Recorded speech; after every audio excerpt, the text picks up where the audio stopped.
దాంట్లో కొంతమందికి ఇన్స్పిరేషన్ సాక్షాత్తు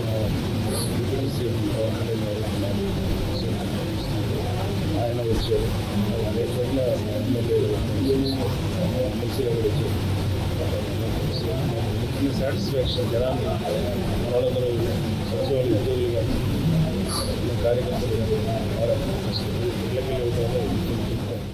శ్రీ పవన్ కళ్యాణ్ గారి పక్షాన ఈ రోజున గౌరవనీయులు శ్రీ నాగబాబు గారితో కలిసి ఇక్కడ పెన్షన్ పంపిణీ కార్యక్రమంలో పాల్గొనడం చాలా సంతోషంగా ఉంది.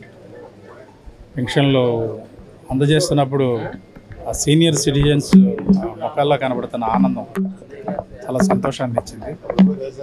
ఇది ఒక నోబెల్ థింగ్. వారి దగ్గరికి వెళ్ళి వాళ్ళకి పెన్షన్లు అందజేయడం అనేది వాళ్ళు కూడా చాలా సంతోషంగా ఉన్నారు.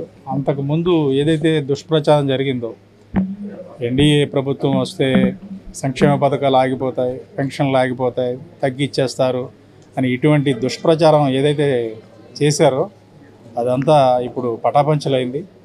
అంతకన్నా సంతోషంగా ఉన్నారు. ఒక పండగ వాతావరణంలో ఈ పెన్షన్ కార్యక్రమం జరిగింది. ఈ సంక్షేమ కార్యక్రమాలు ఇలాగే ఇంక ముందు కూడా కొనసాగుతాయి.